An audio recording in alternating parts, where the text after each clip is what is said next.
Scene dilanjutkan pada tahun 1931. Sunja bersama Ishak akhirnya tiba di Osaka, Jepang. Mereka menunggu jemputan oleh kakak Ishak yaitu Yosef.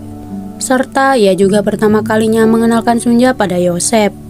Tetapi Yosef terkejut dengan melihat Sunja yang kini sudah hamil besar. Yosef berpikir kalau Sunja ini hamil muda. Nyatanya perutnya sudah besar yang membuat Yosef rewas. Kok bisa gitu si Ishak mau bertanggung jawab? Dalam perjalanannya Sunja terlintas melihat Hansu yang berada tepat di luar bus. Namun ia tidak mempedulikannya dan fokus. Yosef terus mengingatkan Ishak agar berhati-hati karena di luar sana masih banyak ada mata-mata yang terus mengintainya. Bahkan di tempat gereja juga. Setibanya di rumah, Ishak bersama Sunja disambut hangat oleh istri Yosef yaitu Kyung-hee yang sangat gembira dengan kedatangan Sunja bersama Ishak. Bahkan Kyung-hee memberikan hadiah yaitu sangu untuk menyambut kedatangan Sunja yang membuatnya teringat akan sang ibu. Ia pun menangis sesegukan.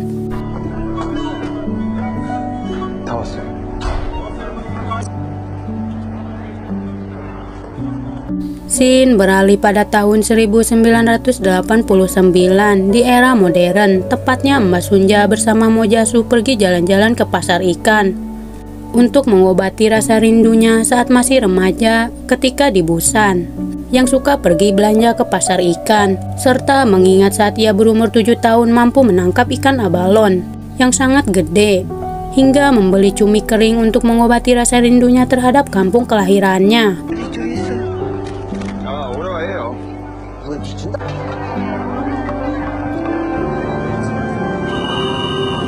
Scene dilanjutkan Solomon menghadiri pesta. Ia bertemu dengan rekan kerjanya yang terus membahas mengenai kinerja Solomon yang telah didaftar hitamkan oleh perusahaannya dari semua bank Tokyo. Namun Solomon tidak ambil pusing dan bodoh amatan karena ia akan kembali ke Amerika.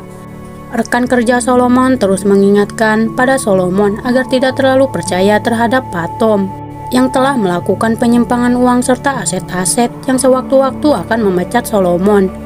Namun Solomon terus terngiang-ngiang dengan perkataannya mengenai Hana bahwa Solomon mampu menemukannya.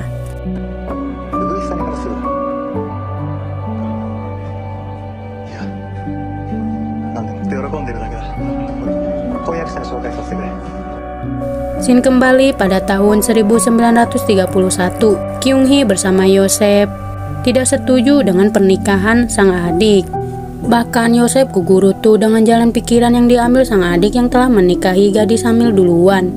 Kyung-hee berusaha meyakinkan Yosef untuk berhenti mengibahnya karena Sunja dan Ishak mendengarkan semua yang mereka bicarakan, yang membuat Sunja ini merasa bersalah karena telah menikahi Ishak.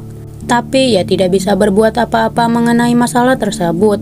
Lantas Ishak pun berusaha untuk meyakinkannya bahwa semua itu akan baik-baik saja. Hanya waktu yang akan menjawabnya, dan meminta Sunja untuk tidak khawatirkan masalah tersebut, bahwa si Jabang Orok sebentar lagi akan lahir, serta akan mendapatkan marga Ishak.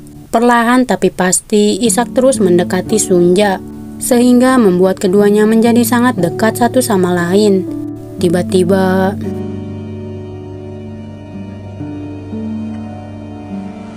tak cuma itu saja, mereka juga melakukan bercocok tanam.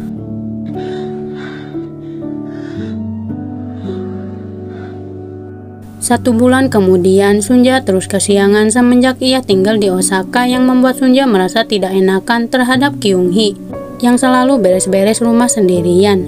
Biasalah, namanya juga pengantin baru. Ia pun membantu Kyung-hee untuk menjemur pakaiannya. Tak berselang lama, tiba-tiba Sunja menangis karena benda yang paling berharganya telah dicuci yang menghilangkan bau tak sedap menjadi hilang. Padahal itu adalah benda satu-satunya yang ia punya untuk terus mengingat sang ibu.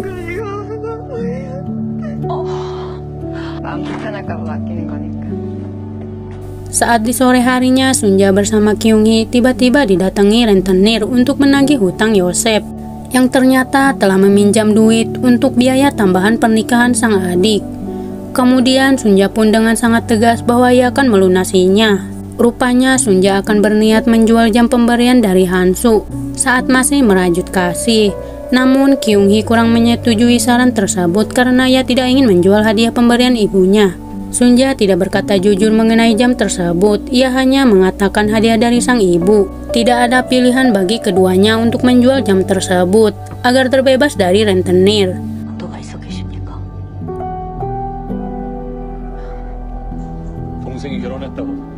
Sesampainya di toko, Sunja bersama Kyung-hee terus melakukan tawar-menawar mengenai jam tersebut. Ia tidak terpengaruh oleh omongan si penjual untuk menjualnya lebih murah. Meski kebanyakan orang lebih memilih arloji yang lebih simpel. Tak lama ia pun berhasil menjual jam tersebut dengan harga 300 yen. Meski cukup alot tawar-menawarnya, selangkah lagi ia bisa melunasi hutang Yosef. Tetapi Kyung-hee terus melarang Sunja untuk tidak melakukannya sendirian untuk datang ke dermaga. Di tengah kondisinya yang sedang hamil besar dan ia juga tidak tahu kondisi dermaga yang bagaimana situasinya sekarang. Sunja pun berhasil meyakinkan Kyung-hee bahwa ia akan baik-baik saja meski Sunja ini baru sebulan tinggal di Jepang. Berbeda dengan Kyung-hee yang masih takut dengan situasi tersebut semenjak ia menginjakkan kakinya pertama kali ke Jepang. Hingga sekarang, bahkan ia tidak mau berbicara dengan warga sekitar.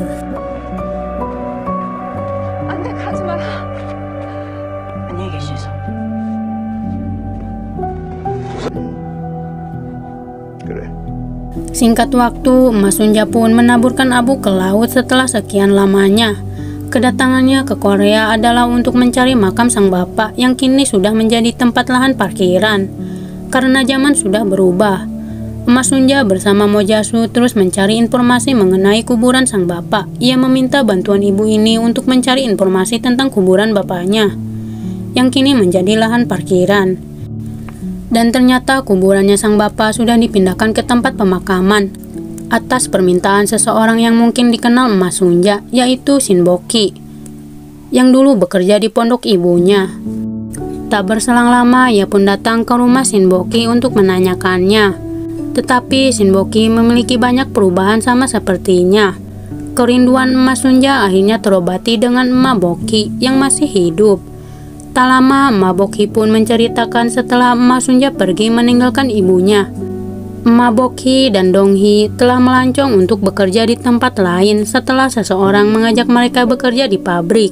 Suatu hari, Emak Boki datang ke pondok untuk temu kangen dengan ibunya. Namun, ia melihat tidak ada siapapun di tempat pondok tersebut. Kemudian, setelah perang selesai, Ibu Sunja tidak ada lagi di dunia. Hal tersebut membuat Emak Sunja sangatlah sedih setelah mendengarkan cerita panjang Emak Boki mengenai ibunya.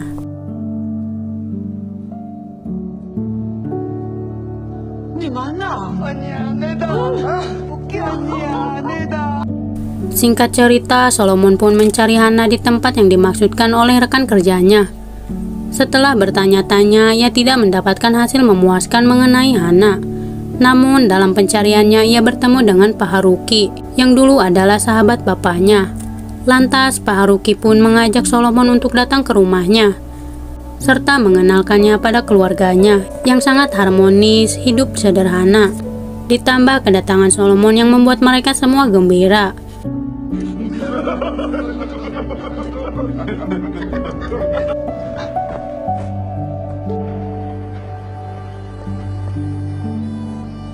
Scene beralih pada Emak Sunja bersama Mojasu akhirnya bisa ziarah kepada almarhum bapaknya yang sudah sekian tahun tidak ziarah ke makamnya. Ketika di malam harinya, Hansu pun mendatangi toko yang telah membeli jam tangannya. Ia kembali membeli jam yang dulu diberikan kepada Sunja yang kini sudah dijual oleh Sunja. Dugaannya memang benar bahwa Hansu berada di negara yang sama tetapi beda tempat. Singkat waktu, Solomon pun akhirnya mengetahui kalau ia sudah resmi dipecat. Tak berselang lama, ia pun mendapatkan telepon kembali dari Hana. Akan tetapi, kali ini Hana meminta pertolongan kepada Solomon untuk membebaskannya dari kegelapan. Namun, jika ia terlambat, maka ia tidak akan melihatnya kembali di dunia ini.